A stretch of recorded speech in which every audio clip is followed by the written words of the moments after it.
Vinny, I have that message now too. Okay, we're yep, streaming- I that think we're- we're good. Now we're live. Okay. Welcome. This is the January meeting of the Northborough Conservation Commission. My name is Greg Young. I'm the chair.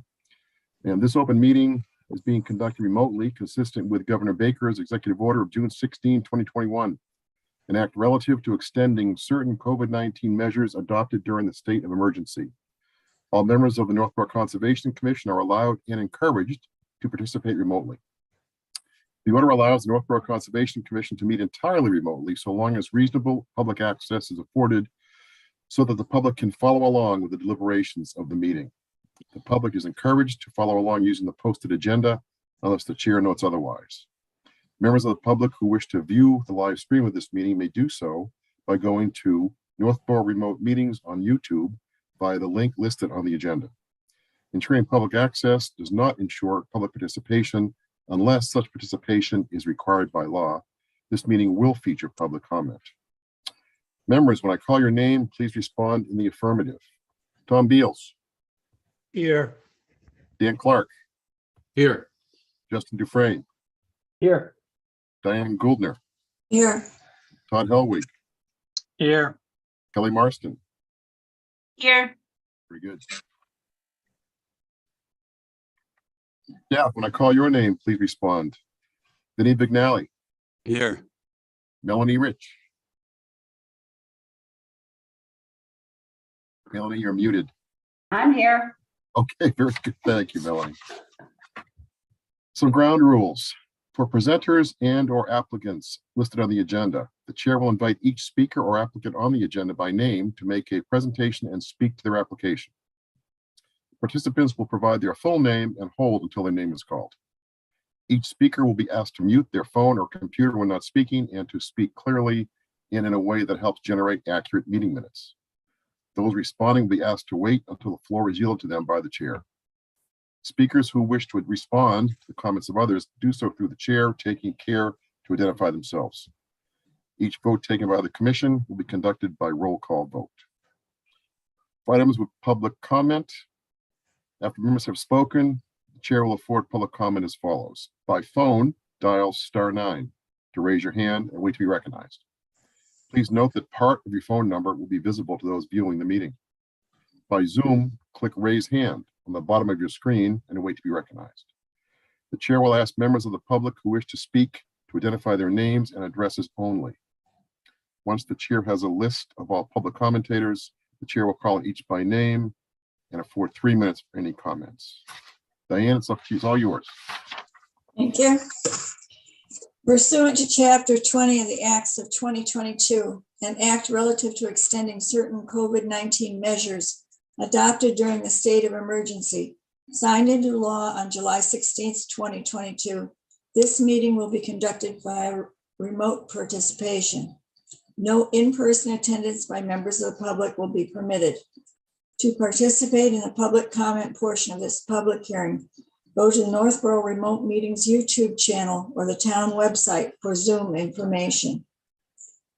The meeting will include the following hearings pursuant to Mass General Laws, Chapter 131, Section 40, the Massachusetts Wetlands Protection Act, the Northborough Wetlands Protection Bylaw, and the Northborough Stormwater Management and Land Disturbance Bylaw. Application for a stormwater management and land disturbance permit for 79 Bartlett Street, Algonquin Regional High School Athletic Campus Improvements, map 52, parcel 88, seeking to alter greater than 1 acre of land to renovate a track, 9 tennis courts, and 2 athletic fields with associated site work. The last application is for amended order of conditions for 144 and 150 West Main Street, map 62, parcels 95-96, DEP number 247-1178 by Whitney Street Home Builders, LLC, to revise the proposed work in the buffer zone, change the block wall to a stabilized grass slope, and remove the wood guardrail. And that's the end. November meeting minutes were attached. And Kelly and Dan were not here, so you are excused from voting on that. Any questions, comments, concerns on the November meeting minutes? No, I make a motion that we accept the meeting minutes from November 17th. Second. Seconded by Todd. Roll call. Tom Beals, Yes. Justin Dufresne, Yes. Diane Goldner, Yes. Todd Helwig, Yes. and I vote yes. Minutes are accepted. Okay, we're going to slide the agenda around a bit here. I believe we're going to start with the request for certificate of compliance for 0 Lyman Street because the presenters have got to get to another meeting at the same in very short period of time. So I believe that's April. I think I just brought her in, You brought her in, okay. or I allowed her to speak, I guess. Okay, I'm going to promote her to panelist. Who else? Kenneth Sanderson, I think. Yes. Okay.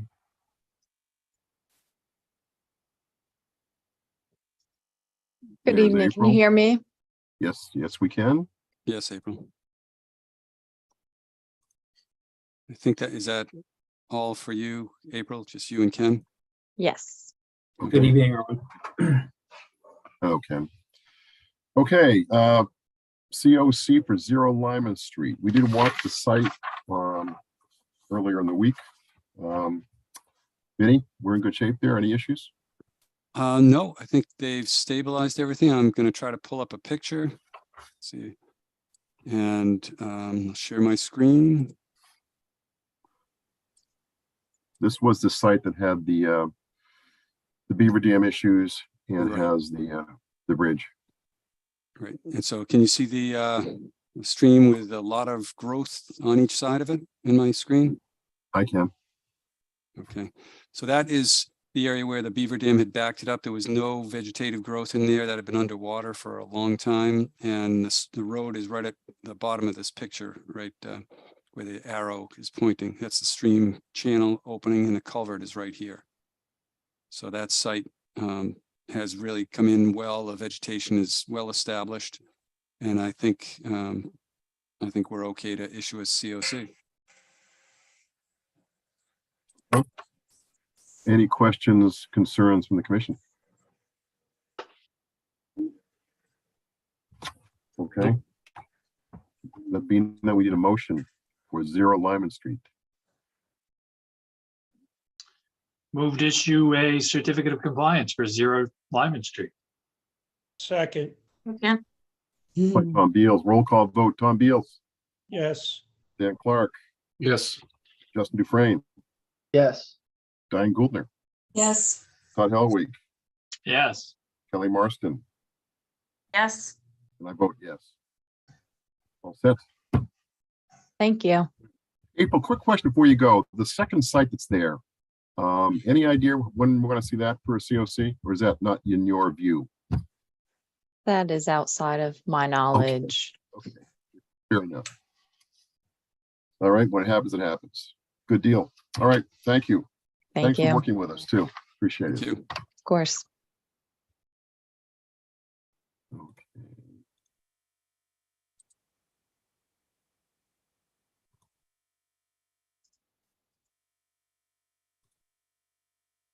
All right.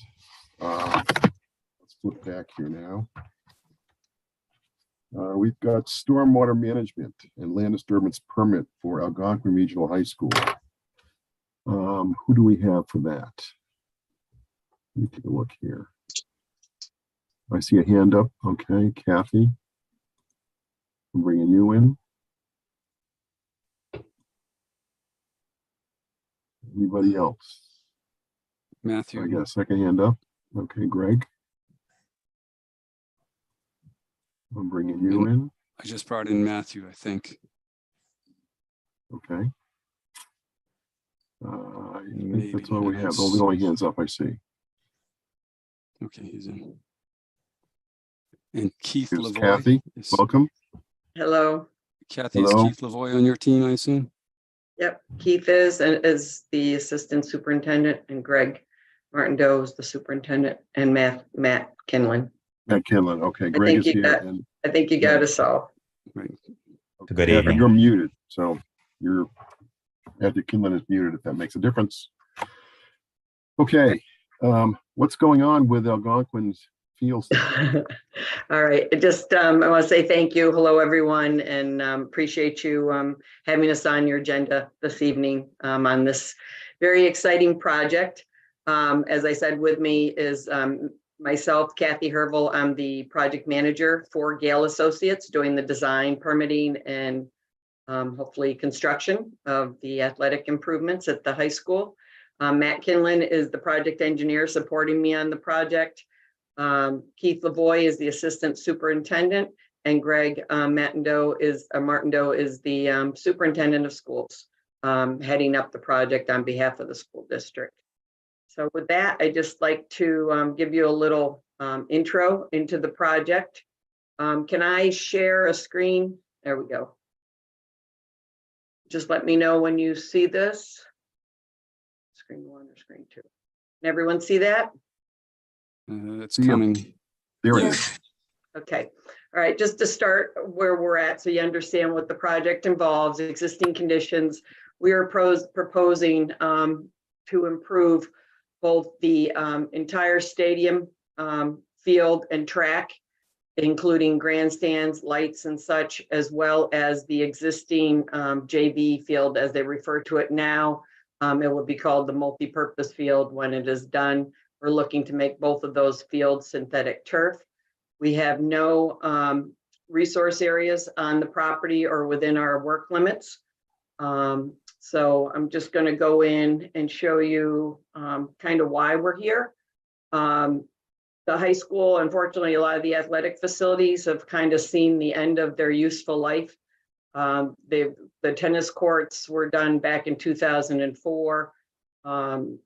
With significant cracking, keeping in mind that tennis courts, tracks and such, do have pavement as their base, and just like a road need to be, replaced after a significant amount of time. The stadium field was redone in 2004, but just top dressed and reseeded. It wasn't really redone for drainage or anything along those lines. We also have a grandstand and such that is not in ADA compliance. And lighting is, even though there's existing lights at the field today, they are fairly old, back from when the school, way back in 1994. And the hope is to bring in something, more energy efficient and such. And then, of course, the track you can see is in pretty poor shape. There's a lot of patching and such. Again, it's really seen the end of its useful life, as well as the actual turf in the fields. I'm just going to zoom in a little bit more on the track. You can get a sense of the condition. It's been, it's pretty much cracking. You have surface coming off. Hey Kathy, sorry to interrupt, but I'm still just seeing the aerial. Oh, okay. Did I Yeah. not? Okay, it's not showing. I didn't know. Okay, why is that not showing? It says I'm sharing. Okay. Let me get out of this one and try this one. And do you see it now? No? No, still just the Not aerial. yet. Oh, sharing is paused. Okay, why is sharing paused? Oh, hold on, resume. You know what? I might have hit, there's a button way up the top that says to pause sharing. So, all right, let's see. Can you see this now? Same view for me, Ariel. Nothing changed. I don't know why this isn't coming up. Mhm. Says I'm sharing my screen. It says host and panelists can share. Okay, can you see that? There Now? you go. Yeah, there we go. Okay. I guess I have to re-click when I change things. So, all right. So we'll do a briefing, but the bottom line is the facility is in pretty bad shape. It's reached its end of its useful life, starting with the track. Like I said, you can see the surface is in really poor shape, but we also have cracking and settlement that tells us the underlying base is also seen its life. just like I said, the track was put in 1994. Most tracks only last about 18 years if they're well maintained. This area was renovated back in 2004, but the coating, as I said, is definitely past. We have puddling and such and safety concerns, and there's actually schools that really don't want to compete at the school any longer. Lighting, like I said, we have some safety concerns with dark spots on the field or bright spots, which makes it tough for night competition for certain sports. Our hope is to put in new LED lighting that's more energy efficient, but also less glare and less light spillage to adjacent properties. And let's see, the grandstands, as we said, are not an ADA compliant. We do not have handicap ramps. We do not have a lift to the press box. So we're proposing to replace those, the grandstands as well, to bring them up. We also do not have handicap seating within the grandstands, which is also required. And then just to give you a sense, the fields, like most fields in most of the schools across Massachusetts get overused between the numerous sporting events, the various sports, the various age groups, the various, girls, boys, whatever, and the overuse of the fields really compact the surface, which hurts the turf and causes either puddling. It also causes clumps in the grass that again become more of a safety hazard. All right, and then the tennis courts. The tennis courts, again, similar to the track, are seeing significant cracking. They've been patched in the past, but again, because of their age and such, the base will need to be replaced. And how we're planning to do the replacement for both the existing track and the tennis courts is we will remove the surfacing, but then we will pulverize and reuse as much as the existing asphalt as we can as base, and then come back with new surfacing in an effort to save costs. So now I'm going to try to go to the master plan. If you tell me if you can see this. I don't know if I've got to go back to sharing again. Let me try this. Can everyone see the master plan? Yes. Yes. Okay, good. I got it now. Usually you can bop around. I don't know, all systems are different. But so as I said, we're proposing to replace both fields with synthetic turf to give the school as well as the community fields that can be used more. We're proposing lights at both of them, so it just really significantly increases the playtime that's available for the various sports and practices. As we said, we're redoing the track as well due to its condition. And then, like I said, the grandstands, and then some of the field events for track will also be incorporated into what we call the D areas at the end of the track. We have the proposed 9 tennis courts, which we will basically replace in kind. Again, redoing the pavement underneath, reconstructing that. And then, as I said, the practice JV field would be synthetic turf as well, hopefully with lights and pending budgets.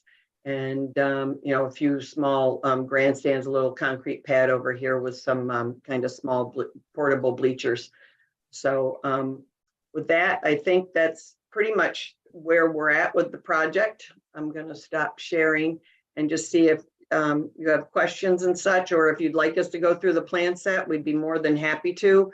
We did receive comments from Vince back in mid-December, which we prepared a response to comment package and resubmitted that back on the 5th. And like I said, I'm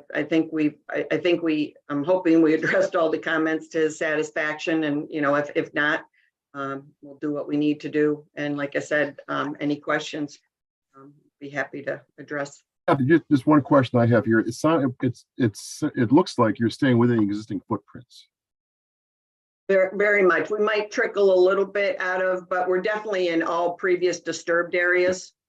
So the only place I think, no, actually, yeah, maybe the track, what we're trying to do with the track, I'll share again, but what we've done with the track is, the track right now, we've increased the radius here. It was 104 before. The radius is kind of the center points here, and then we measure here. What we've tried to do to give them a bigger field within the track, we did increase this radius. So we did push a little bit to the north, but again, staying within areas that, that were previous disturbed. We're not anticipating any tree removal or anything along that. And the main reason for the bigger fields is just to give safety runouts. A lot of the older fields are small, and if the kid runs off the field, they're like right on the track, and that can, be an issue. So we try to give them more of a safety runouts. As you can see, we shoot for 10 feet, but sometimes we can't always do that. Just so, like I said, if someone's running near the edge, they're not hitting that track full speed or whatever. So. No, thank you. No, I mean, in terms of that track has been needed for being repaired for decades. On that side. And when you go around some of the other stadiums in the area, I mean, they've already gone through this in a sense. They already have nice press boxes and ADA compliant areas and elevators and so forth. So yep, it's overdue. Any questions from the commission? Comments? I had a question, Greg. I was curious, why did you decide to go from natural grass to artificial turf? Natural grass, an average grass field can only be used so many hours per year. Our rule of thumb is 250. And with the numerous amount of, before they have to be rested, and with the number of programs that these fields see through the high school and various other youth groups and such that might use the field, you just can't sustain the grass. It just, as I said, it gets over compacted as it is now because of the overuse, and which is why we go towards the turf fields to provide the schools with the additional playtime to try to service all the different programs. I noticed there's growing concern about the use of artificial turf. I actually think the city of Boston just banned, banned any new installation of artificial turf. Just curious, are there concerns with installing this? Environmental concerns? We don't have concerns, but we did provide Vincent with a large number of documents with testing and such of the quality of the various products. We come across this all the time. Gail will go on record that there were some incorrect statements within the Boston article, and ourselves as well as the industry are working on rebuttals, I guess, to that, but that's kind of coming. But like I said, we have numerous documents from the various vendors. We also have documentation from the from like companies like Weston and Sampson to support the water quality and such that comes out of these fields. And keep in mind, when you go from grass to turf, we're eliminating the use for water, but we're also eliminating fertilizers and things like that that are placed on the field now to try to maintain them. And Kathy, wasn't there something with the planning board requiring you to submit a study specific to this site? Yes, we are getting a site-specific letter conducted by Weston and Sampson on the various turf products, which they've done similar letters on previous projects or other projects that we've been affiliated with. Okay, thank you. Yep, thank you. Any more questions, comments? Kathy, I'm sorry, go ahead.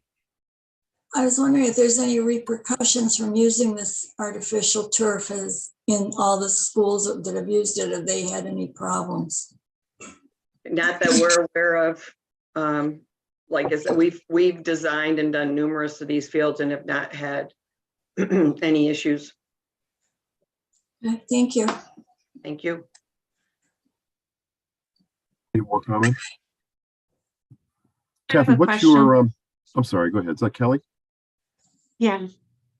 So I live next to Melican, and my only issue with big fields is the lights stay on until 9 or 10 o'clock at night.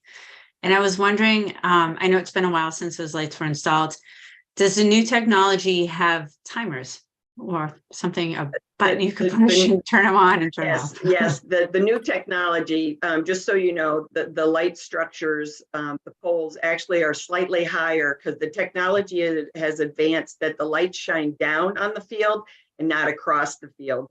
And companies like Musco have also come up with shields to limit glare as well. But these lights will be on a very specific program that the AD or whoever can run that right from their cell phones, and they can turn off whatever.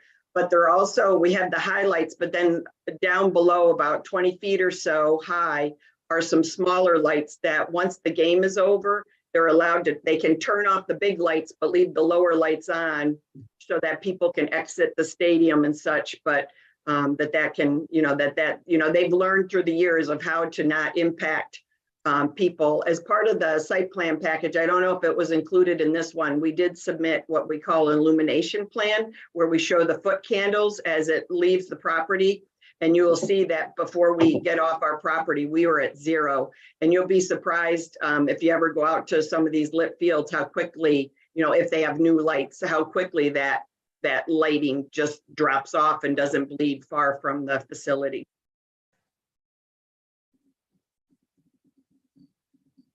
Kelly? Okay. Kathy, what's your construction sequence and timeline here? Our timeline is this summer. We will probably start as soon as the school lets us. Our plan is to bid in, mid-February, early March. And we would start as soon, like I said, a lot of times it's the day after graduation if they use the field for graduation, and the contractors are waiting with the backhoe as the kids walk off the field because they've got a very tight time frame. But the plan is we're hoping, it may trickle the one field, both fields, our hope is to get it all done by early September. It could trickle a little bit later, obviously weather and things like that impact it, but this is what we do. And they come in, these contractors come in and they do these fields fairly quickly. It's a couple of weeks of demolition and then they put in the under drain systems and such. And then it comes in quick, they fill it back in, do the track. The longest issue we have is the track. Once the initial pavement's down, we have to wait 28 days for it to cure before we can do the final track surfacing. And we also can't do the track surfacing until the field's done because we don't want to mess up the new track trying to go back and forth, finishing the field. So, but our hope is to be out in the fall. That's our, that's the schedule. And we've done numerous projects this size successfully in the summer. As I said, as long as we don't get rain every day and things along those lines. Okay, if I could ask, I had extensive comments and you responded to most all of them in the last submittal. There were a couple of items that I thought that I sent to you and they're more related to what we're reviewing here for the land disturbance permit. And the first one being was how much area of land are you disturbing in total? Do you have that number? Matt, I think we put that on the plan, didn't we? I thought that we had put it on. I thought you had it in the notes. Yeah, in one of the notes of the. Yeah, I read that plan twice. It was a 24 by 36 inch page of all notes, so I could have missed it. It's possible, but that's kind of a big item for the application. Yeah, let me try to see. I think I might have added it to the notes. The demolition plan notes here. Let me just reopen this. Okay. Yeah, I'm not sure we need to read all the notes, but it's helpful. But the other question while you're digging for that was the idea of there's a bond requirement in the land disturbance permit to restore the field. Yeah. The response that we talked about on the phone was the idea that there's a performance bond already on the project. But correct. typically there's got to be some control by the actual Conservation Commission. So I wasn't sure, and I'd asked in the response, is there some way to get wording in there for establishing the amount the bond would need to be to restabilize the site under the worst conditions, and then having the Conservation Commission be the authority to sign off on the release of that amount as every area gets stabilized, and then when it's done. Well, the project will be pretty much stabilized all at one time, but we can come up with a bond, but our standard contracts, we require both 100% performance and labor and material bond. And we won't release the final payment until everything is addressed. We do a punch list. We actually chatted with the planning board and the town engineer because he would like to have sign off as well. What we had discussed with them is possibly having you involved in our punch list process and making sure that you're satisfied and that we would not release any final payments until we have sign off from both it'd be the town engineer and I guess Vincent. Like I said, being that we're already requiring them 100% bond to complete the project, I'm not. I guess our concern is putting another bond on the contractor since they're already have 100% bond on there. So. Yeah, no, I'm not looking for an additional bond. I think in the wording, if they could add in like the idea of what you're saying of having another sign off so that they get the sign off, because I know the town engineer wants this as well. So if we can have the same bond, but just authorize or before the final payment is made, get sign off from myself or the chair and the town engineer. Yeah, part of the reason we do, obviously the town engineer wants to see the as-built as well. What comes down on these projects is, the summer starts ending and the athletic programs start going, and there's times when we will actually, if we know the field and everything's put in, we may have to clean up a few areas or repair a piece of fence or something that's not going to hold up the use of the field. We try to issue what we call a substantial completion so that the fields can get used, because the schools are right on our heels to, get on the fields as soon as they can. And so, like I said, what we'll do, and I'll think about wording or whatever on how to, work you all into the punch list process, which we do a thorough punch list of the project, and, would love to have you as well as the town engineer be present as we do that, so that our whole punch list is complete. Anything you see, we see a lot of it, erosion issues, anywhere that they haven't seeded or, things like that, that we make sure that all gets addressed.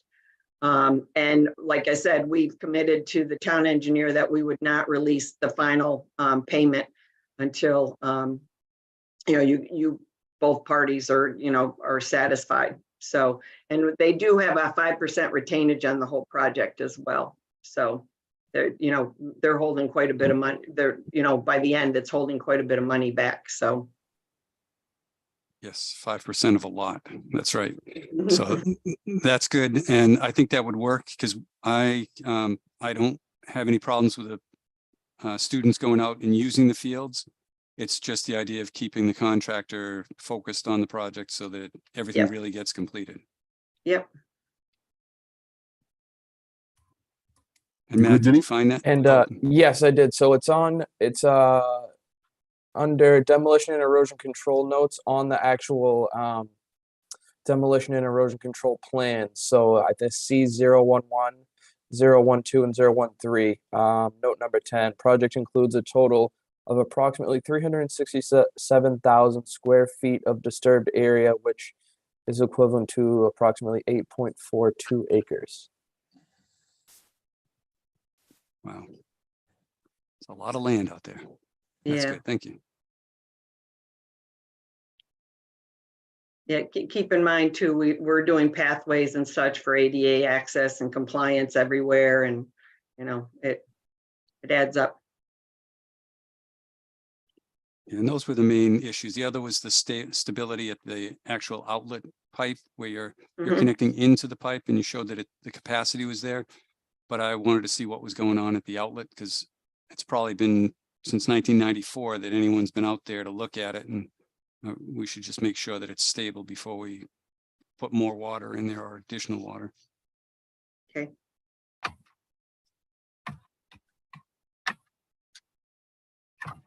Vinny, does that pipe drain into the retention area out there and back? No, No. it drains out to the swamp in the back in the north. The Yeah. retention area for this development is off to the kind of the southeast of the tennis courts. It's right in the East. back. Yeah. Yeah. These fields weren't part of it. They don't go to that system. Okay. Vinny, you're good? Got any more questions? Nope, that's good. Any more commission questions here? And commissioners, questions, comments? Let me take a look here at the public attendees. I don't see any hands up. So Vinny, we're looking to issue a certificate now, the permit now? We would issue the land disturbance permit or authorize me to write it and draft it, and we'll sign it. Okay, good. So Good. that sounds good. You'll submit to me some wording there'll be a condition in there for Yep. for however we're going to authorize the final sign off. Yep. Yeah, I can kind of explain the process, what we do, and also, like I said, that you'll have the final sign off. We'll make sure that that's all part of it. Okay, yeah, a 1 sentence or 2 sentence item would be nice. Okay. Are there other Okay. concerns the commission wants me to review or assess? No, I think, we walked the site. I don't want to say it's straightforward. It's big, but I mean, it's nothing new is being disturbed. Got a plan in place. Right. I Oh, think we're and good to actually, move.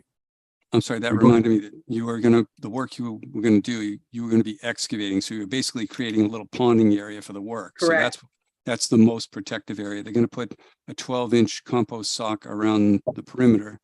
And Yep. then they're also going to be excavating so that if it does rain during the work, which I'm sure it will, they'll be able to capture all the runoff and just let it perk into the soils there that are A soils, hydrologic soil group A. Yeah, the turf fields are completely surrounded by a concrete curb. That's what holds it all.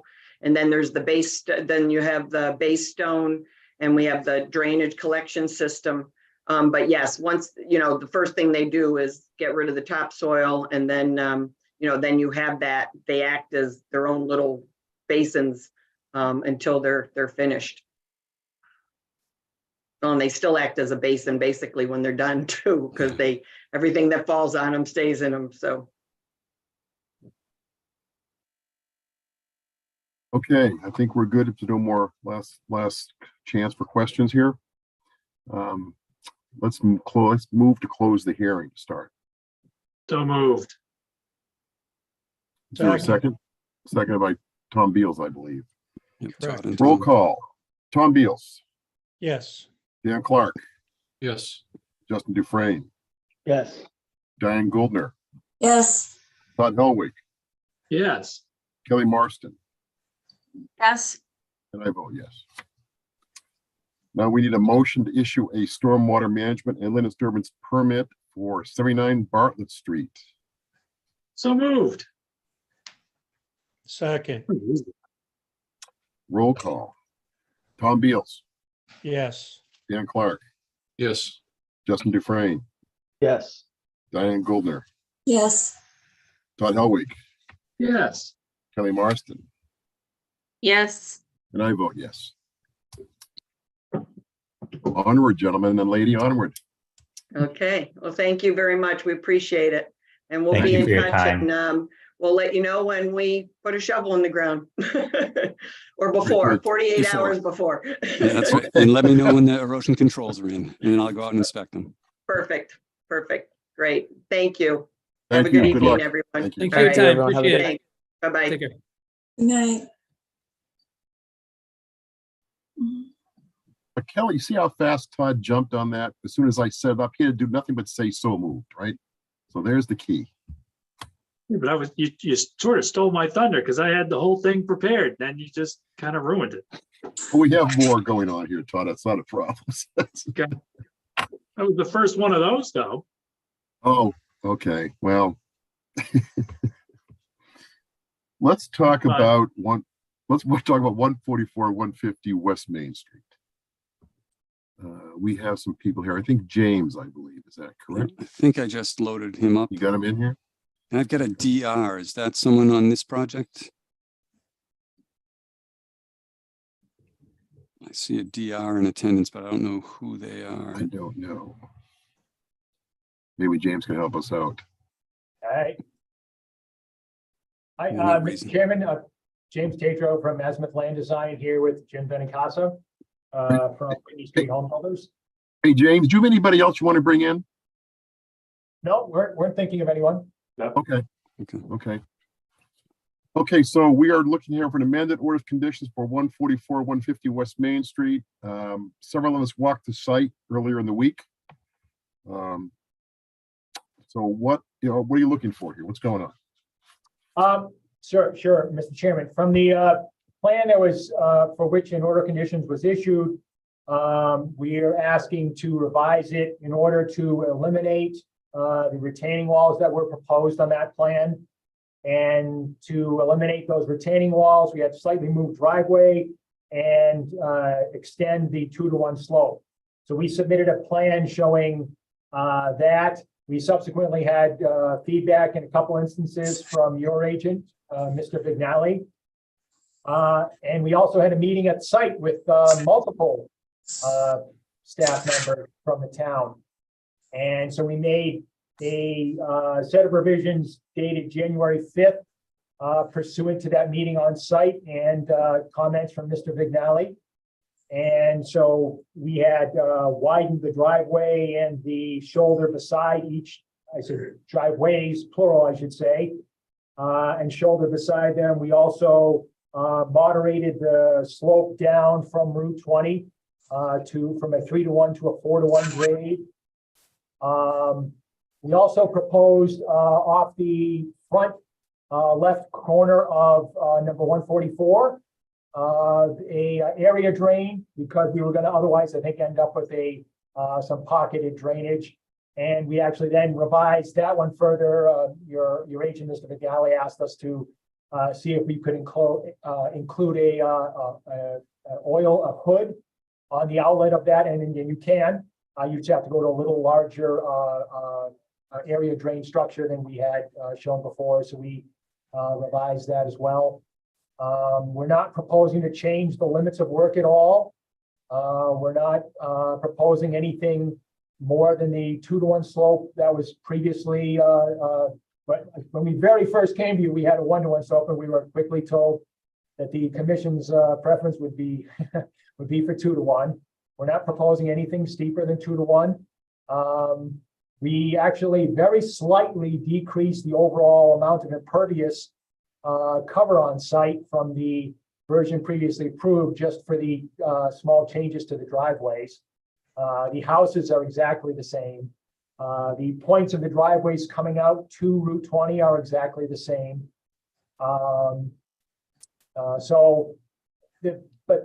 It's a whole series of small changes to allow the elimination of the proposed retaining walls. Yeah, which were primarily around the driveway to number 144 on its north and west sides. And Can you we see have- can you see the screen? Are you seeing this image? Yep. Yep. Okay. And we had taken off the guardrail entirely. Actually, now we put some of it back, especially at the ends where Vin is showing on the end of the driveway that line up with the entrance.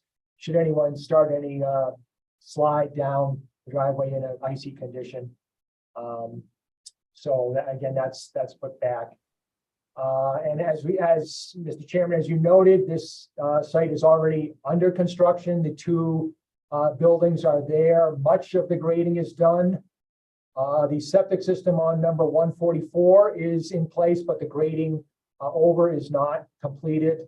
And the septic system on number 150 has been started now. I was just out there yesterday? Yeah, yesterday to view the bottom, along with the Board of Health agent, to view the bottom of the excavation. So again, to summarize, the whole point was to eliminate those retaining walls. We haven't changed the limit of work. We haven't changed the, again, maximum slope of 2 to 1. And I'll just try and answer any questions that you may have. I just have two questions here. Well, questions, I guess, and a comment. The question is, will this approach provide the same level of protection for the wetlands that the retaining walls did? I believe so, because I think that a 2 to 1 slope that is vegetated in the very long term is actually more stable than a retaining wall. I'm always a little bit skeptical of the long term, and I don't know what the exact frame of reference should be for that long term, whether it's 20 years or what. Durability of a lot of retaining walls. I think this is actually a preferable layout. It's a little tighter to the house with the driveways than was first done. That's why the layout was initially what it was. Okay. My other comment here is around, if you go in back of the house on the left, what's that, 150, right? We go to the back of that, there's a lot of, I mean, that's sloped directly in back down toward, that is, I mean, that looked to us like a 1-to-1 we walked in the other day. And I don't know if Vinny has pictures or not, but you know what I'm talking about? I mean, that was a pretty steep slope.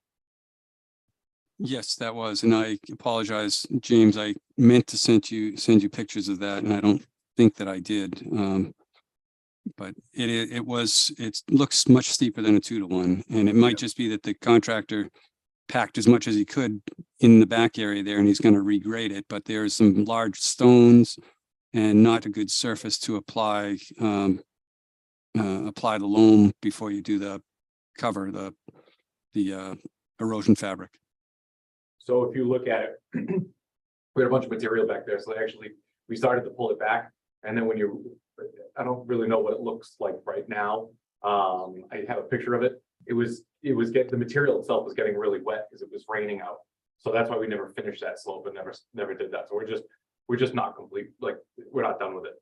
I don't know if you drove over there, you would see the amount of material too that we pulled out from the front, and then we're flipping over to the side. So we're still in process of doing that. So we know that we have to change that slope from what it is today. We just haven't gotten there. And then even tracking the machine back and forth the other day, it's, as you know, like once it starts to thaw out and then it rains and you start tracking over it, just the vibrations and the weight of the machine just starts making it worse and worse. So the more we were touching it, the worse it was getting. So we just left it alone and let it dry out. And like I said, we still have more material and grading to do. We're just not complete with it yet. But you're absolutely right. It is today is a much steeper slope than the 2-to-1. That's not the finished product then. So there's more work to be done.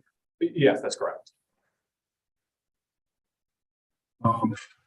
Now you're proposing a certain type of mat to provide the stabilization in those slopes. Can you tell us a little bit about that? Sure. I get a kick out of their name now. It's so long. It's the Tensar North American Green SC150DN mat. It's a mat that's expected to last 18 to 24 months. It is actually rated for use on slopes as steep as 1-to-1. We actually, one of your agent's comments was suggesting we give some more detail. He's showing the detail sheet there now, especially about the anchoring, I'll call them staples, and the frequency and the spread with which they're supposed to be applied. So we actually had to go sign up for the Tensar North American Green website and go through all their stuff. Vin's laughing because he knows how much fun it is. And go through their stuff and figure out and they've got various general spreads. And this is pattern D, where I think nothing is more than, I believe it's like 2 feet apart. And there's just be a certain amount of overlap. and keying in at top and bottom. But it is, the basic thing is it's a mat that's rated to last for 18 to 24 months and rated for use on slopes as steep as 1-to-1, though here it would be on a 2-to-1. You've experienced using this previously? This actually is one we've used on multiple sites because it's kind of been we had multiple sites where you're not the only town that has a version to 1-to-1 slopes. And we've used it in Shrewsbury where they wanted nothing more than a 2-to-1 slope. And we wanted to use something that not just a mat that which was rated for use on a slope as steep as 2-to-1 and use it on that sort of maximum level of its, expected use. We wanted to use something that's presumably a little more durable and a little stronger and can definitely handle what it's going to get for application on 2-to-1. Okay, good, thank you. Questions, comments from the commission?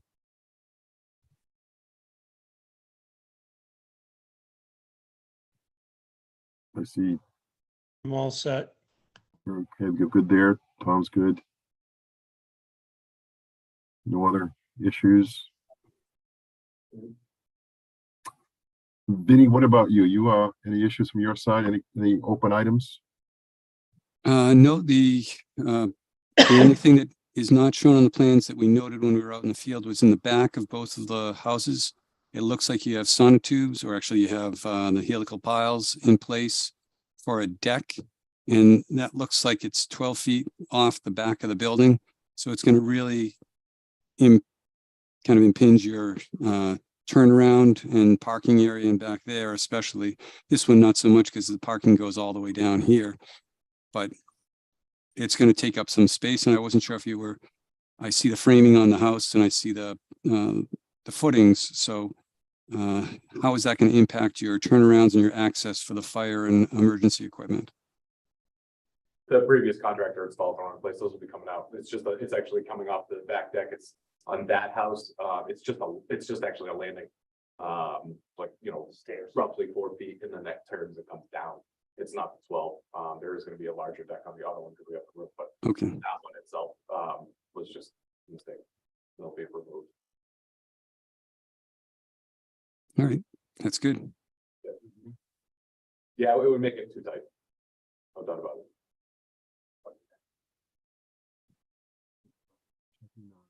Public comment. I don't see any hands up.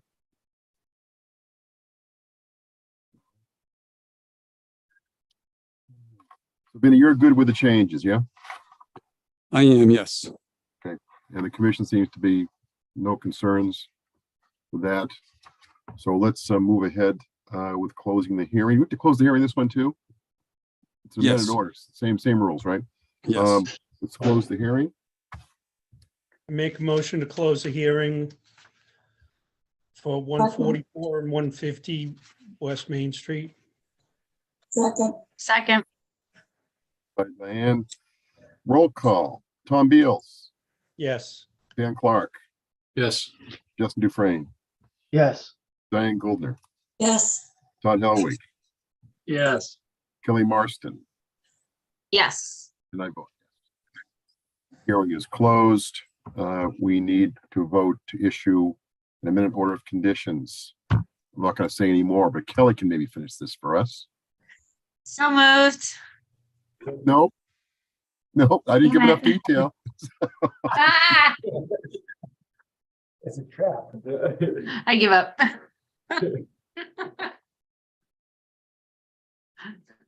An amendment order of conditions for 144, 150 West Main Street. Now we can say it. So moved is So that? moved. Okay. For a second, Second. seconded by Justin. Roll call. Tom Beals, Yes. Dan Clark, Yes. Justin Dufresne, Yes. Diane Goldner, Yes. Todd Helwig, Yes. Kelly Marston, Yes. and I vote yes. And Very that's to good. include all the prior conditions on the prior amended order of conditions. Right. I understand. Thank you for your time. Thank you. All right. Thank you. Thanks for working with us and good luck. We'll keep an eye on that back slopes. Make sure that gets handled, okay? Thank you. Understand. Thank you. All right. That's the end of the public hearing portion. I want to shift around again here. I want to jump in and finish off the certificates of compliance before we get to the formal discussion. We did 0 Lyman Street. We have 43 Hudson Street, AKA Peppers. Yeah, that one, they still have not completed all the work. Okay, We're still waiting on stuff, so we can pass over that. I think someone is here for that. If they want to speak, just can you raise your hand or? I don't see any hands up. Would it be David? No, it's not I David. think it's Haney. John Lawrence. Oh, no. John Lawrence. Yep, he raised his hand, so Okay. Bring him in. I think I'm bringing him in.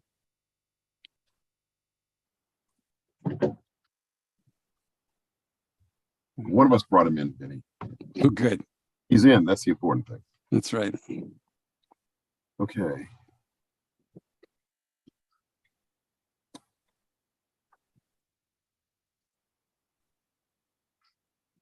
He's somewhere.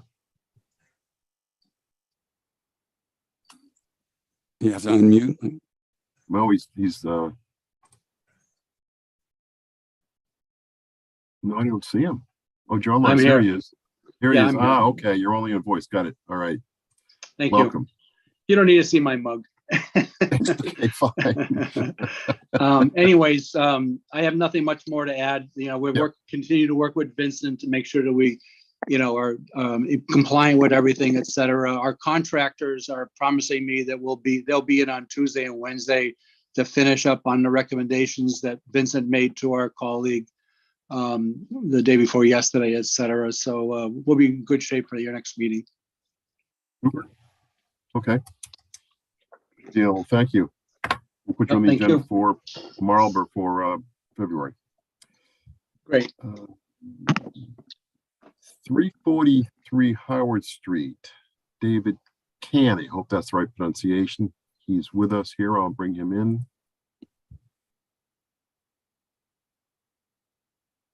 Okay.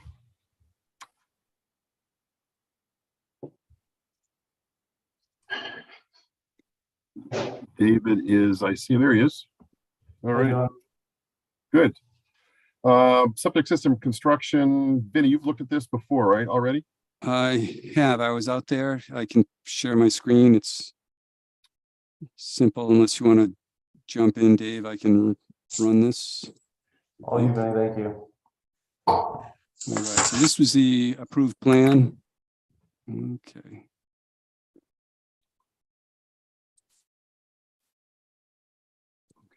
And just to zoom in, the original proposal was for the house and the septic system. The house is here, septic system was down in this area here. And this, I guess to give you a little background, is on at the end of Howard Street. The cul-de-sac for Howard is right in this area there. The wetlands are along this north edge coming along there. And they proposed and constructed the driveway in the yard in the front here, and they have perimeter barriers there, the sediment barrier along the construction work. So what they've done since then also is they've installed a pool and fence, and to get their final approvals from the building department, we needed to get they needed the location of the pool and the fence on a plan, and the coordination with the town building department's very good. They asked my input and I said we had an outstanding order. And so to close it all out all at once, they submitted this plan from their designer, Jay Finlay. And I think everything looks good on it. And I didn't have any issues. I don't know if there's a history that the commission is aware of that I'm not, but I'd open it to your questions.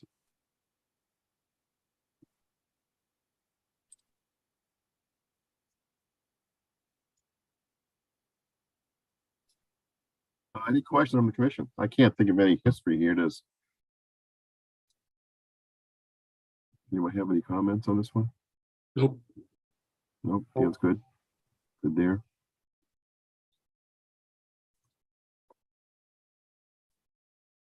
Okay, Make a motion to issue certificate of compliance, 343 Howard Street. Second, seconded by Dan. Roll call vote. Tom Beals, Yes. Dan Clark, yes. Justin Dufresne, Yes. Diane Gouldner, yes, Todd Helwig, Yes. Kelly Marston, Yes. and I vote yes. All set. All set, David. All right, thank you, everybody. Thank you. Thank you. All right. Last item here before we jump to the informal discussions. 44 Sunset Drive, the open violation we have, the trash dumping in the wetland. We looked at it on site visits. The good news is he's got it out of the wetland. It's on top of the slope. And he did commit to having somebody, to hire somebody to take away the rubbish on top so it doesn't go back down. That's not, so I think he's made a reasonable effort to move forward. Dave, would you agree with that?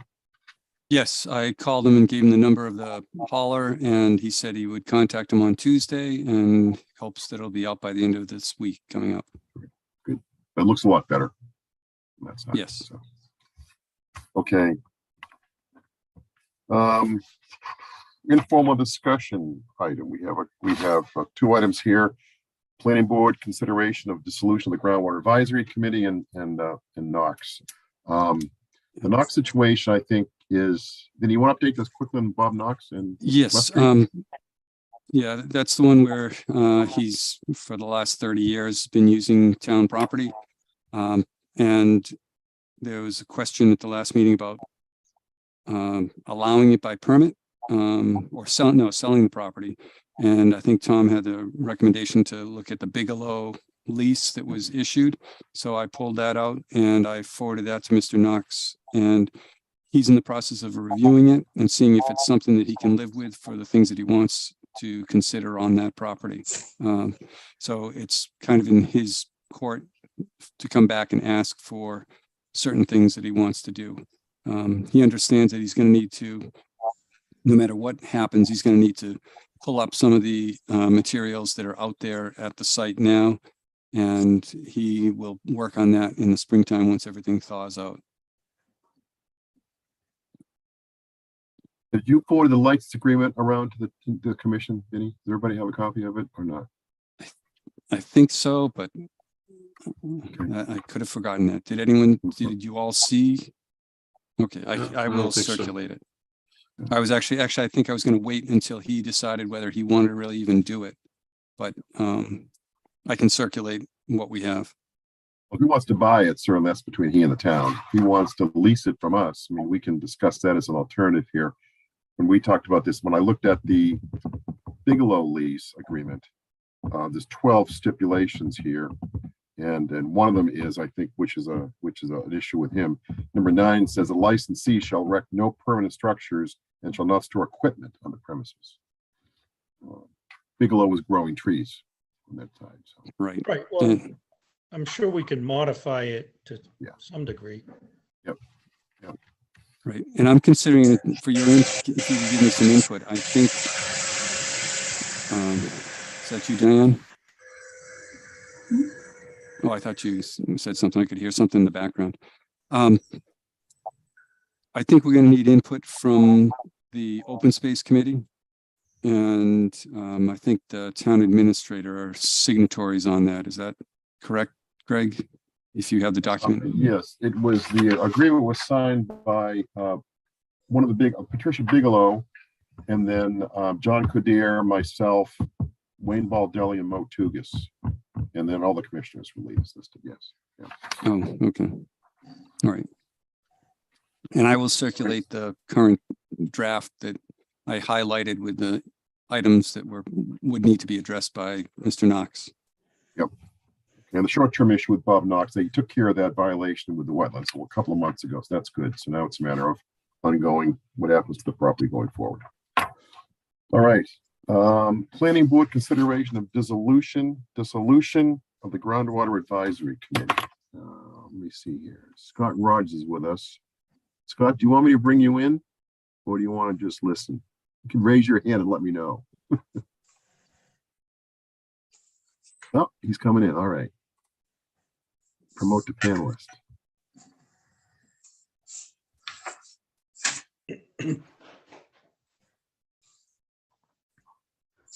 All right. He's on his way.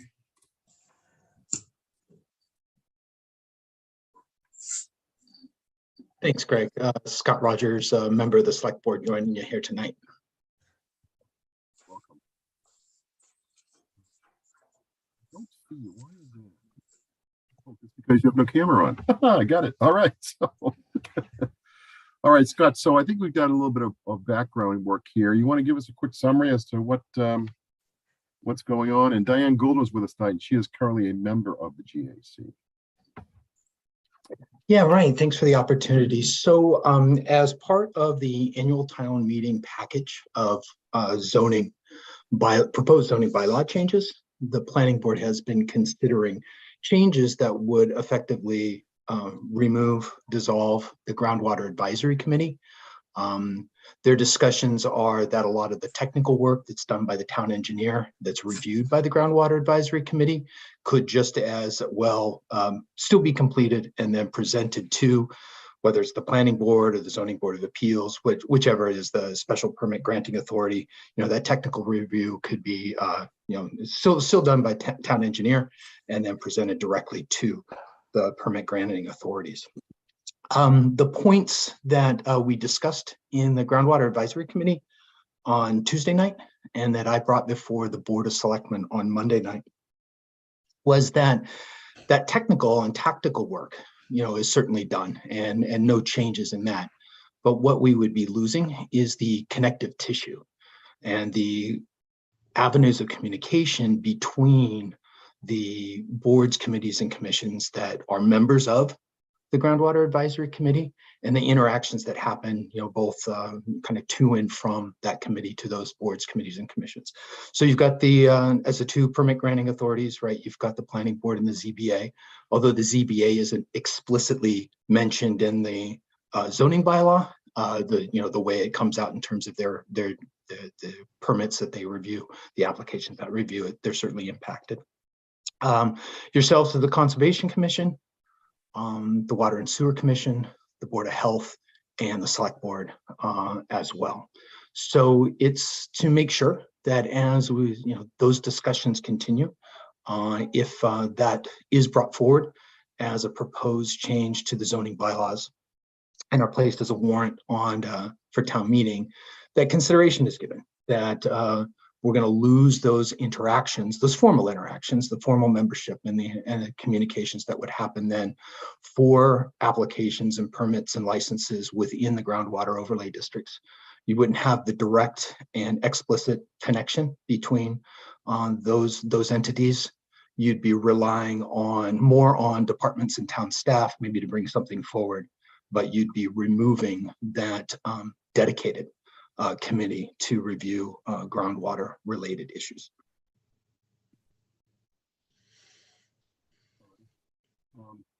Diane, you're a member of the groundwater advisory committee. Your input, I think, is probably pretty important to us. Yeah, and the reason I brought it up is that I'm either the elected member of the select board, the assigned member to the groundwater advisory committee, assigned liaison to the Conservation Commission, the Board of Health, and the ZBA. So I end up involved with 4 of the 6 BCCs that are associated with the Groundwater Advisory Commission. As a member of Select Board, then I serve as the chair as a Groundwater Advisory Committee. So that's why I'm kind of representing this topic. Yeah, the things we talked about on Tuesday night within the committee itself, Diane brought up a really good point as she was making her comments that the way the committee is formed, we have then representatives that have quite a long history of issues within the town, a number of applicants and projects that they've seen, knowledge of the different areas. So I think Diana want you to make sure I don't misrepresent any of your comments, but it was kind of, the concern over losing some of that knowledge and history. The representative from the Board of Health stressed that it's not really a technical review that's being done by the Groundwater Advisory Committee, right? That's being done by the town engineer. What's the layer that's added by the members of the Groundwater Committee is the perspective that they bring from their disciplines, right? So, from the Conservation Commission, Diane is bringing that perspective. From the Board of Health, their member is bringing, those issues of public health. Even myself as a member of the Select Board, I'm bringing perspectives of, financial and administration and whatnot. So each of those disciplines are represented in the committee. And so both that lore that Diane, brings up, that lore gets lost, that history, and then some those disciplines from the other boards and committees, might be lost as well. Any comments or questions from the commission? The other night when we were discussing this, someone brought up the fact, I think it was Teresa, that losing the board members, not only lose the history, but there's also the possibility that the reason this board got together was to keep the wells protected. And if the wells are off now, but if they needed to come back on, we would have that background information as well as what Fred has. And I think you have to take into consideration too, that there's always movements on committees. You may have somebody there for a long time, and then again, you may have people swinging in and out. And that can happen to department heads as well. The other part I wanted to bring up is that, and I think Fred brought it up, is that almost everything comes into the hall electronically. And I was proposing, and hopefully maybe someday it'll happen, that all of this material and even as a meeting with each individual board can be electronically presented to them and their comments brought out that way.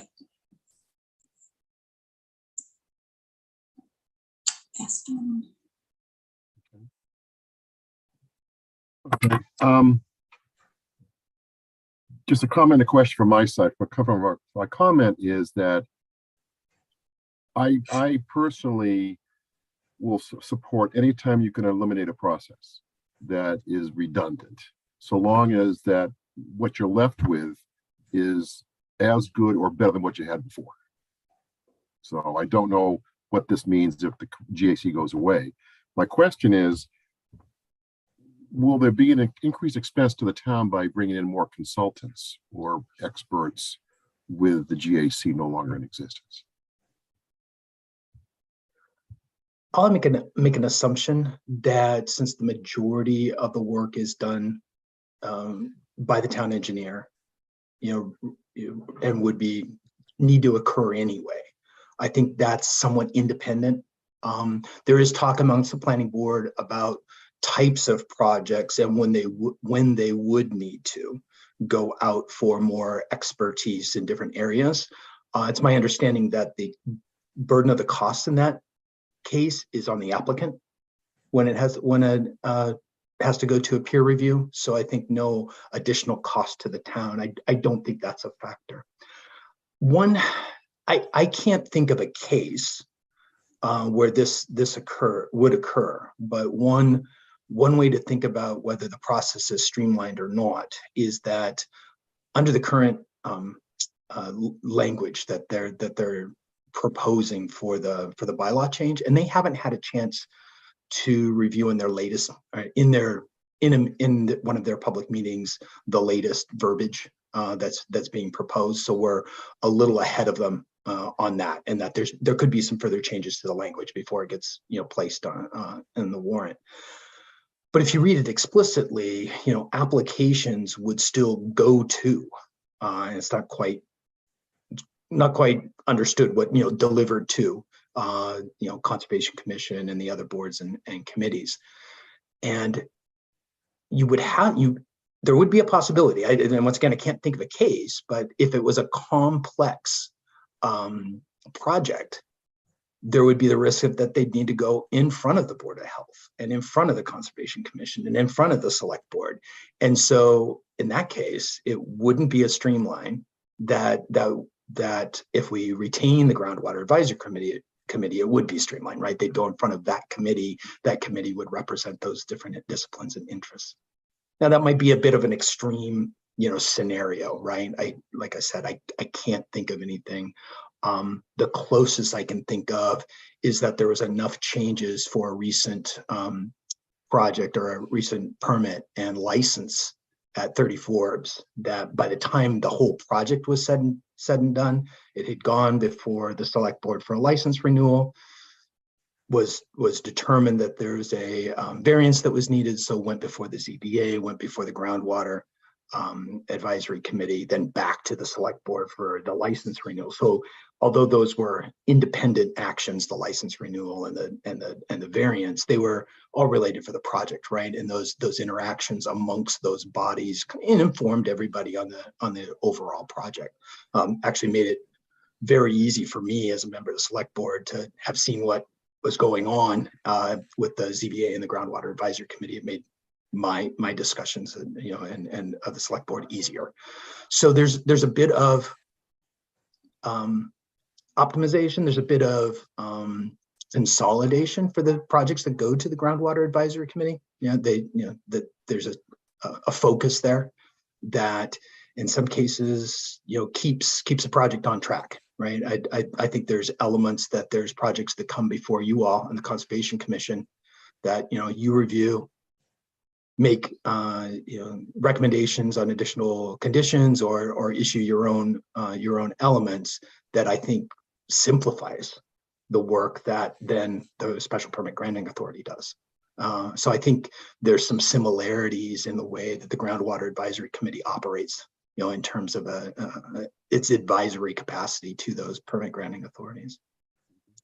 But for a lot of projects, right, it does represent a second meeting that the applicant goes to. I don't know what, in the grand scheme of things, the incremental costs in both time and money and resources for a second meeting. The information, the preparation for those is all the same. I think that's going to be the same regardless. It's just, a bit of time, to go before another meeting. I would hope that the discussions that happen in front of the Groundwater Advisory Committee make the discussions that happen then to the Permit Granting Authority with respect to groundwater issues go faster. So, but once again, I don't know if that's I don't think it's a 2x cost for an applicant to go before the two bodies. Is it a 1.1? Is it a 1.2? Maybe, but I don't think it's 2x. I don't think it's, double the trouble for the applicant to go between those two bodies. Okay. All right. Thank you, Scott. Any questions from the commission? So are we looking to vote this? Are we looking for a Concom commission position here, or? Yeah, maybe before you answer that, just to lay out, kind of the next steps that are happening, if you will, sure. Right? This is a set of draft language that's going through the planning board process. They open their public hearing on all the zoning bylaw changes towards the end of this month. I want to say somebody will correct me if it's the 17th. Right. Might be the 17th. And then, but this article or this proposed change was a little later in the process, so it won't be up for its public hearing until February 7th. So they'll be discussing it further on February 7th. There could be further changes to the proposed language. But it's at that point that, the greatest opportunity for input would be in support of that, their discussions on February 7th. after that, then the normal process for warrant articles going before town meeting. It'll go, through them, finalized through the select board to finalize into the warrant be posted, and we would see those changes then at town meeting. So it's not like we're not looking for a position today until more information comes out. I think you could, begin to think about it. I think it might be, in terms of the general concept, that's not going to change. I think some of the specifics of the language might change. As Diane brought up, the bylaw still says deliver one copy to, and I'm completely with Diane that we need to change, deliver one copy to, whether it's distribute or post and notify or whatever it is. I think we need to get out of, tens of or 20s or hundreds of hard copies being sent to people unless they need it. But so I think there'll be some specific language changes, but I don't expect any change to the general concept, which is to remove the sentences that define the committee and its composition, and then remove the sentences that committee receives applications when they're submitted. And there's a slight change in that the special permit granting authority then receiving a review from the groundwater advisory committee. There's kind of three main changes in the language that they're looking at: the definition, the delivery to it, and the receipt of comments from it. What have the other entities, what have they done so far? Health and water and sewer and so forth. Yeah, it's my understanding, obviously it's coming out of the planning board. So their consensus is that they conducted a joint meeting with the Zoning Board of Appeals and reviewed all of the bylaw changes. There was general consensus from the Zoning Board of Appeals for the dissolution. It was, although I was not in attendance, it was discussed at the Water and Sewer Commission, and with no real feedback either way. At our groundwater advisory committee meeting on Tuesday, then the representative from the Water and Sewer Commission, kind of saw both sides and was part of our discussions then on Tuesday. It is then in front on the agenda for the Board of Health next Tuesday, the 17th. So I'll be, as a liaison to the Board of Health, I'll be at that meeting. I may not be at the opening of the public hearing that the planning board conducts on the zoning bylaw changes, but I won't have missed it because this topic will be on February 7th if all goes to schedule. All right, very good. Oh, I'm sorry, Greg. I should have mentioned too, and thank you for letting me ramble like this, but I tried to give you as much context and kind of synopsis. At the Groundwater Advisory Committee, the representative from the Board of the Health was not in favor. She was bringing up concerns about losing that connective tissue, and even though and the importance of keeping an eye on private wells, in terms of a groundwater perspective, even if our reliance on town wells has been reduced with MWA town water. We're kind of unique too, I guess, right? Not many other towns have that GAC. That's correct. There aren't many of them. I don't know the history. The formation came about as of some discussions at the legislature level, like 83 and 84. There's talk about having towns form them. We formed ours in around 86 or so. At that time, I don't know how many other municipalities formed a committee. And then over the years, have they also dissolved them? So I don't have those numbers, but we may be one of two towns, remaining. So it is limited. And so that's a consideration as well. All right, Vinny, any comments from your side? Just scheduling, because he's saying the planning board is going to be talking in February 7th, I guess you said. Our next meeting is tentatively scheduled for February 13th. So now would be the time for comments or decision. Okay, we can certainly vote it. Before we go ahead and vote, any other commissioners have comments or questions here? No. Okay. All right, so I guess we're going to take a vote here, Vinny, that we're looking at on how the Conservation Commission feels about elimination of the GAC. Yep. All right. I guess a yes vote will be in support of elimination, and a no vote would be keep it as it is. Fair enough? All right, Tom Beals. I would lean towards the no. You want to keep it? Yes. Okay. Dan Clark. I'd say yes. Justin Dufresne. A yes. Diane Gouldner. Yes. Todd Helwig. Yes. Kelly Marston. Yes. Vote, Scott. I could just let this run as it is now, so we're good from that. I also will vote yes. So if I'm reading this right, the Conservation Commission with a 6-1 vote supports the elimination of the GAC. That sounds right, Vinny. Yes, that's correct. And that was what the vote was, yes. Okay. All right. All right. Here we are. Excellent. Yeah, thank you for the discussion. I appreciate the consideration. Wanted to bring it to you all just to make sure a change wasn't made that surprised the folks amongst those boards, committees, and commissions, and the town overall.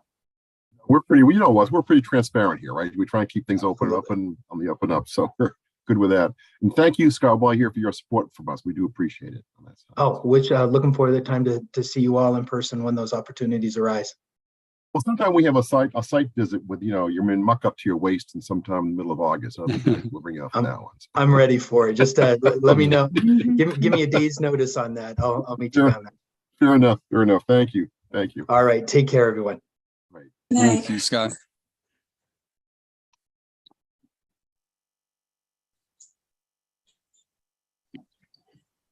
Moved. We are Under left correspondence. here- Yeah, well, we'll left with a couple. I got a couple of items here. Do you have any interesting correspondence? Interesting correspondence being the key word there, Vinny.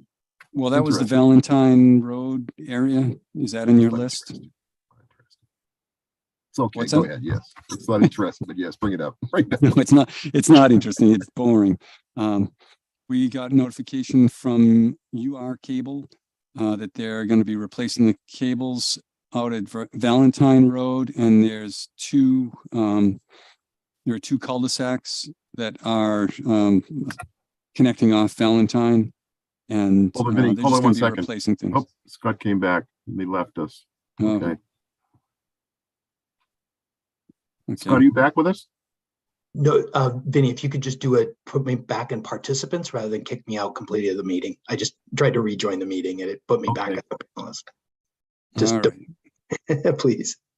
Attendee, right? Yes, sir. Yes, Okay. I think we got them. Good. Okay. Attendee, you can bring him in. Yeah, so he's back as an attendee. That's good. Oh, sorry, I made him I brought him up. No, I sent him back. Okay. We'll get it Oh, right one of these notification times. Pretty soon. Don't go further conservation. They bounce you back and forth. It's horrible. Anyway, yes, go ahead. That's Sorry, scary. continue. All right. Yeah, I have a sketch or like an aerial photograph of it, but I don't know what the board would want if we need to go through all this. But generally, they're going to be replacing the existing cable out along Valentine Road. They're probably going to be the closest 75 feet from a wetland, and it's all underground or going up a pole. There's one new pole that's probably I think it's about 50 feet away from the wetland. So I don't see any real impacts, and it was a notice, so I don't think it needs an advisory, determination or notice of intent. And it's just a notice that they're doing the work, and wanted to get your feedback on how you handle those typically in Northborough. I don't think we've seen one before. in the past, I think we haven't done NOI, have we, gentlemen, ladies? No, we've just given them some guidelines in terms of what they're going to do and how they're going to protect any wetland resources.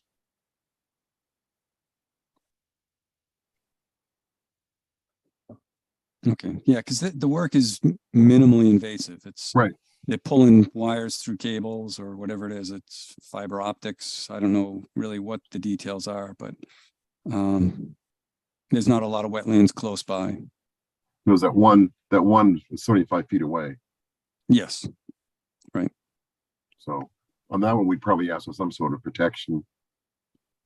well, they're pulling underground, so Yeah, it's it's not- through an existing duck bank and they're pulling wires through it. I There's think no- so, yes. No disturbance at all.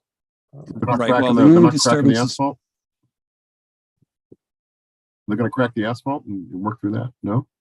No, I think they're pulling through existing conduits.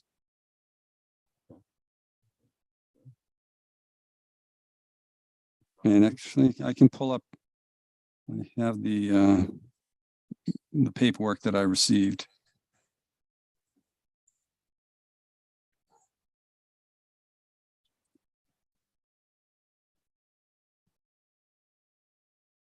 Come on.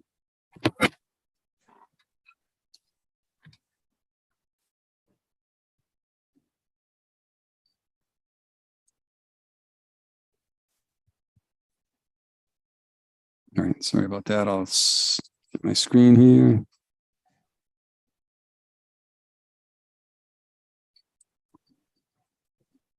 All right, so this is the description of the work. 9 new pull boxes at select locations and new lines to the new pull box. They're going to change one existing pole. It's going to be replaced with a new pole. And there's a, come on, this is the description of the area. So I don't remember what that street is up there. That's Howard. Oh, Howard, okay. Howard. Yep. So it goes Howard down to Fay, which is off of Church. Right, And there's these 3 cul-de-sacs Yeah. that are also being connected. There's a wetland back here. So there's a house in the way between the work and the wetland there. And then there is, they're doing the work in this area. There's a little bit of wetland in the back there, so it's a little distance off. And then I think this wetland came up a little bit farther over here. So those were the impact areas. And then right at the very intersection of Fay, there's a wetland across the street.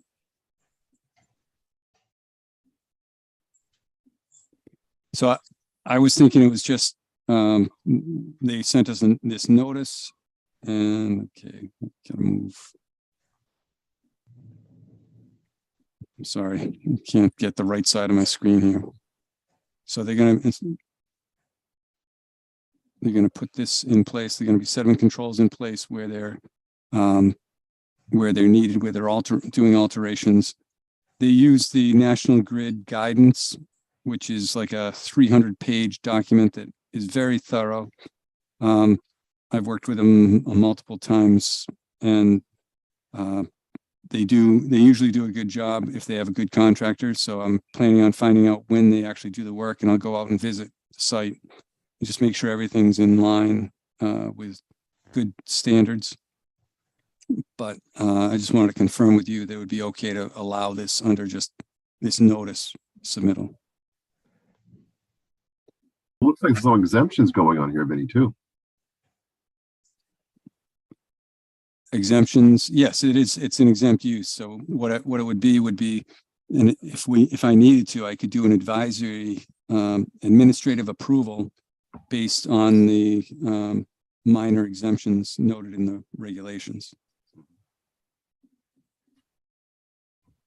So just looking at that quickly, I saw that one of the descriptions was they're using horizontal drilling to install. Yes, Horizontal directional drilling will be utilized, and then we also saw the spot where there were new pull boxes. So this sounds like it's going to have some excavation portions to it.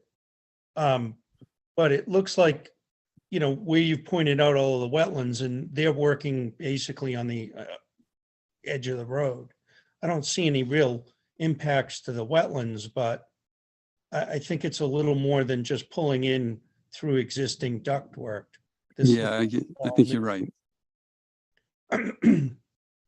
So the only thought that I might have is that, you know, they may want to look at silt sacks on catch basins. I don't even know if there's any catch basins along that street.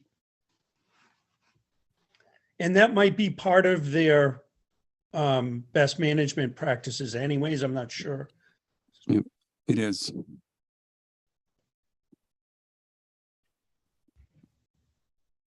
Yeah, those are the keys, and this is what they're requesting under the exemptions. So I assume it's a utility exemption, basically. Yes. Yeah.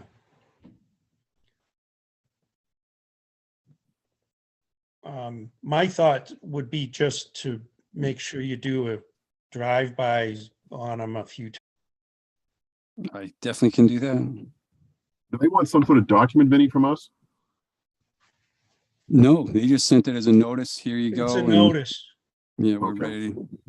We're notifying you that this work is going to be occurring and it's exempt. Okay.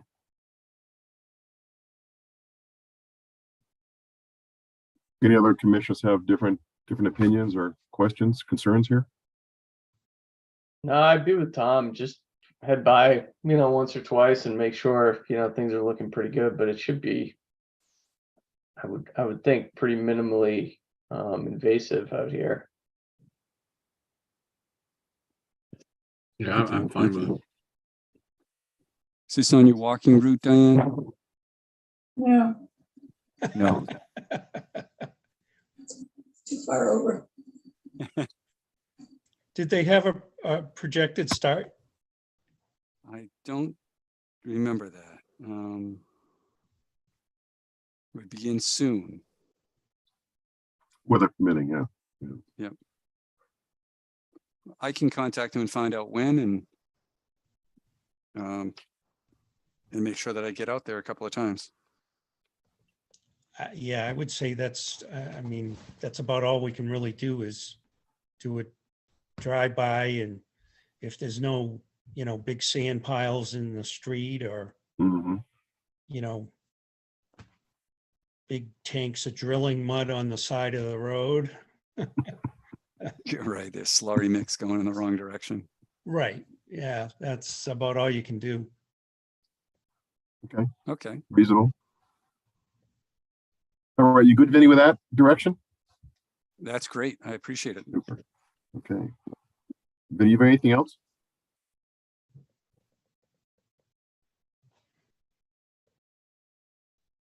No? Okay, I'll stop sharing. I've got three here. Lincoln Street outdoor classroom. What's going on with that? I think that one's crashed and burned. I haven't heard anything on that. There was an opportunity for an additional grant application, and I never heard anything back from the proponent over at the Lincoln School. Do you have any other updates on that, Kelly? I haven't heard anything from him either. I know we have the tree sitting on the side of the road to make little stools to sit on. But no, I haven't. I think there was a couple of speed bumps that were put up, and he was trying to figure out how to navigate those through the superintendent's office, but that's all I heard.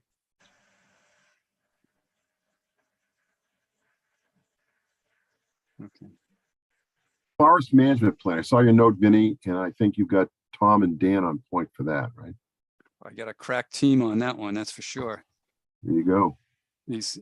We're trying to pull things together. We're gonna try to get a scope of services written up for what needs to get done. And gonna meet with the service forester, I think it is. And Dan, you want to give an update on, are you aware that of the new person being hired for the current area or for the Northborough area? Yeah, I think the service forestry group breaks the state up into different districts. So I know Vinny's been dealing with Capone, but I don't think he's actually the district forester for us. He's covering. I think they're hiring, or they have hired a new person. I don't know who it is yet, but so we might have somebody else that either will take over the project or maybe take over before we start. I'm not sure which. Okay, yeah, but the status right now is that we're trying to coordinate with Mr. Capone and maybe do a walk of the area, figure out more of the detail of what we want to put in the scope of services for the, would this be a forester or an arborist? Or is there a difference, much of a difference? I don't know. We want to hire a licensed private forester. Licensed private forester, okay. Yeah. And so we have to pull that together. I checked on the procurement rules, and depending on what the amount is, as long as we stay under $50,000, we just need 3 quotes. And so I think we'll be under, I hope we'll be under that. And once we get a scope of services, we'll put that out and see if we can get some activity on it. Okay. But I think I talked to Laurie, the planner, and we definitely want to have public outreach. We want to let the public know what's going on, maybe even an article in the newspaper in advance, maybe a site walk or a site meeting with the foresters to talk about what's going on, and possibly some signs out there in the field for a week or 2 weeks before the work actually begins. Those were some of the ideas, and I was going to pass that by the commission to see if there are any other thoughts or suggestions. I would agree. Public outreach. Go ahead, Dan. Sorry. No, I was just going to agree with Vinny. I think considering, from my understanding, we haven't really done any active forest management in town ever, or at least in a long time. So I think this first one is particularly important. And yeah, outreach. I don't know what the sort of the town opinion is of forest management. I don't know, maybe we've never asked the town. So it'll be interesting to see how the town reacts to this proposal. But certainly if we do it the right way, I think, I guess one question I had, I don't know the answer, if it becomes controversial, you know, what sort of, who ultimately makes the decision on whether to go forward or not? Is that our decision? Is that your decision, Greg? Is it the town administrator's decision? Who actually decides whether to do it? We can expend the funds or start cutting trees down, or both. The actual cutting, the cutting of the trees. That's usually where the controversy comes about. But yeah, I would think that would probably be eventually John Codere, I would think, to make the final call here. I think it would be either Greg or town administrator. But I don't know. I think we should get a decent feel based on the public outreach we're going to do. But you never know what's going to happen with when you start cutting, and how much we need to cut is part of it. Is I know we really want to get the standing salvage cut done and do some invasive management. Those are the key things. And based on whatever our forester suggests in the cutting plan, that's going to really guide how we proceed.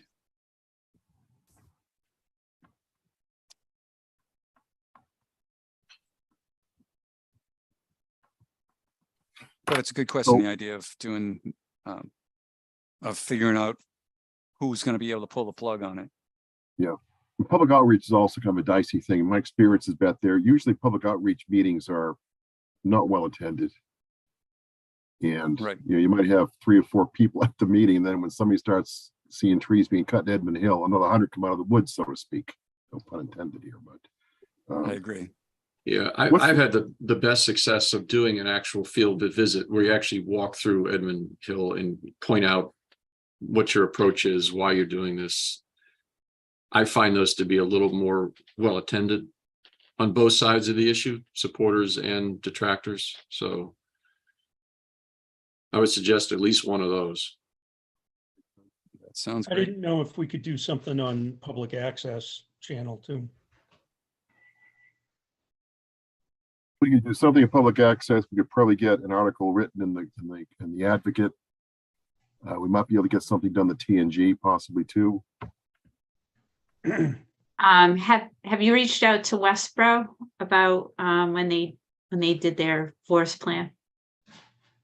I've not talked to Westboro. I talked to Stowe and they said they backed off and didn't do it because of, So I lived through Westboro. oh, good. Oh, good experience. That's And what we I'm like to know. I'm proud of surviving it. You should talk to Derek Sari over there.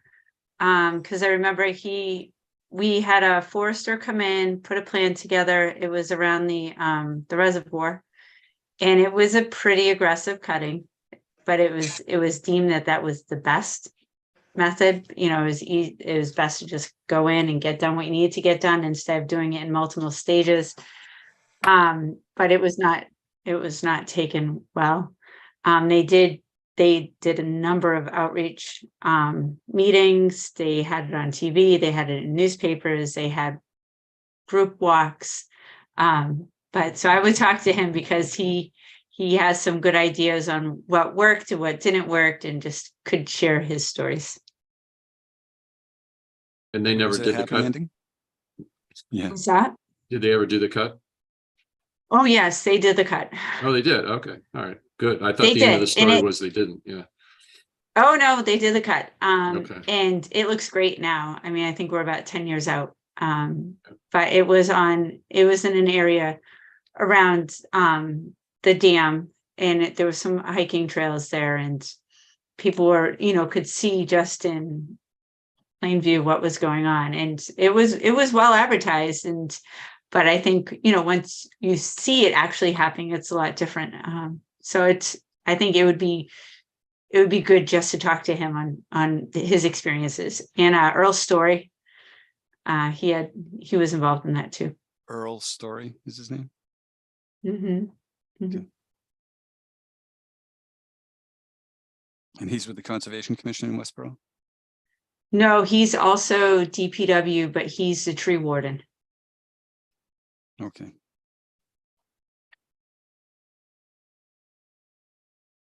Okay. Hey, Vinny, if you set up meetings with either of those folks, you want me to attend, I will. Just let me know. Okay. One of the I'll questions I'd start- ask them was certainly if they were to do it again, what they do differently. What are their learnings here? So we might be able to escape a couple of wounds ourselves. So. Are we talking this summer? We talking the weather this coming up? We want to get the thing moving forward the next 3 or 4 months? I would think so. I mean, now is the time. I think I have time now. It's we're not getting a lot of applications, but it seems like there's a time to pull a scope of services together, try to do a little outreach. And then I'm not sure how long do you know how long it takes to prepare one of the cutting plans? Is it months or is it, I don't know what the scope is. No, it's a pretty straightforward, I would think. I would suggest if we commit to this, we do it, the longer those trees are in the woods. And I was telling this to Vinny, at some point, they're commercially worthless at some point. Even for firewood, they become so decayed that they're not even good firewood. I don't know if they've reached that point yet or not, but the longer we wait, the more challenging it will be to attract any interest at all in harvesting them. And then you got to pay somebody to cut them down. Correct. That was kind of my thought, was every year that passes, the value decreases.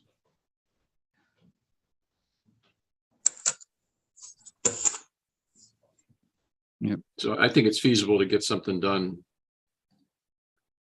in the next few months, next 6 months, certainly, I would think. Okay.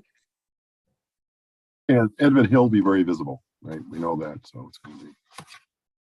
Yes. All right.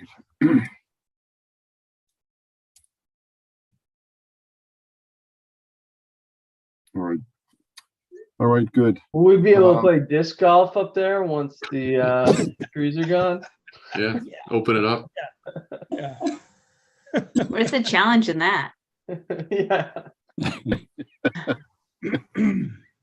Oh, boy. The dog park.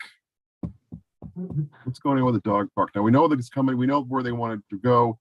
I guess there's some wetlands in the close vicinity. So I'm just curious on timeline and plans, and it sounds like we'll probably see it here. Yes. Yes, I talked to Laurie. She's going for financing from the CPC, as well as funding through a private grant. And they scoped out what is needed, and we discussed it, and they probably need a land disturbance permit, as well as they definitely need a notice of intent, and they are aware of it. And once they hire a consultant and get started, they're going to be on that.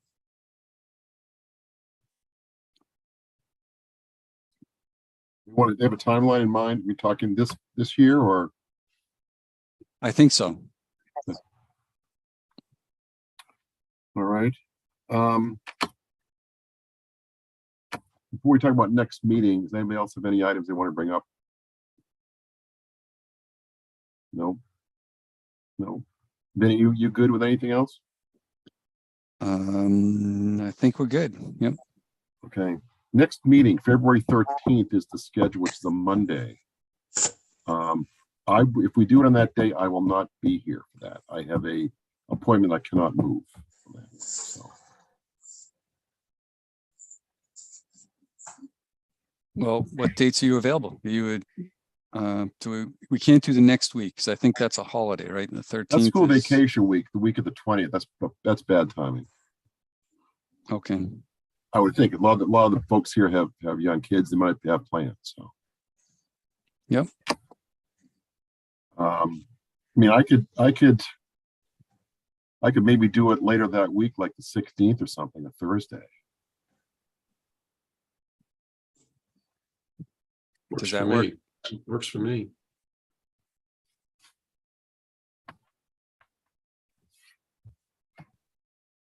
Hey, Justin, just so you know, Justin, it's just since you're the vice chair, I can't do it. You're up. I'm ready. I'm here You for are, you, Greg. not a problem. Not a problem. You can herd cats with the best of them, right? Yeah, Not a problem. absolutely. Yeah, I coached kindergarten soccer. I can herd Oh cats. boy, around. yeah.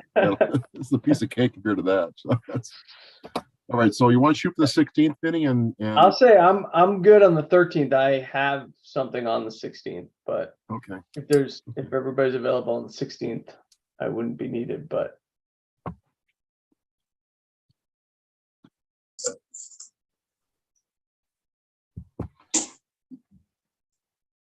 Are you around, Diane? Yes. And get everybody, your calendar, Todd? Does one matter more than the other? Either way. Good. I do So nothing. I'm flexible. here.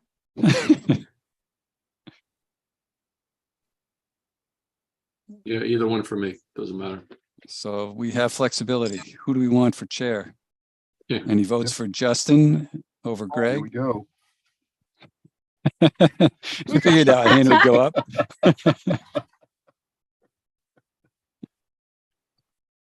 Not a problem. Not a problem. We'll figure it out. Vinny and I will noodle on this one. Okay, yeah, Rocks, and I paper, can find out. scissors. What? Yeah, there we go. What do we have on the agenda for that meeting? Do you have any idea what's percolating? The only thing I see on it is the continued 43 Hudson Street right now. Okay. We've closed everything else out. Nothing continued. Okay. We may have a dog park application. We may have. No, I don't know if we're going to have anything else. I had a couple of meetings with town businesses that are thinking about making changes, but nothing is solid. What's the cutoff date?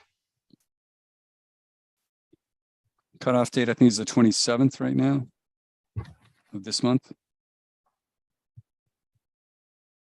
Oh, 2 weeks. Okay. All right.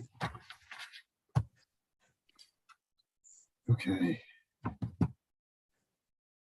All right, let's see let's you and I noodle that one, Bane, and we'll figure it out. But it sounds like that we just have Justin and I have issues on either of those days. The rest of the commission is good, so be a quorum either way.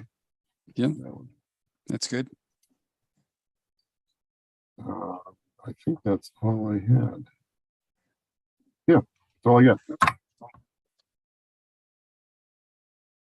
Welcome back.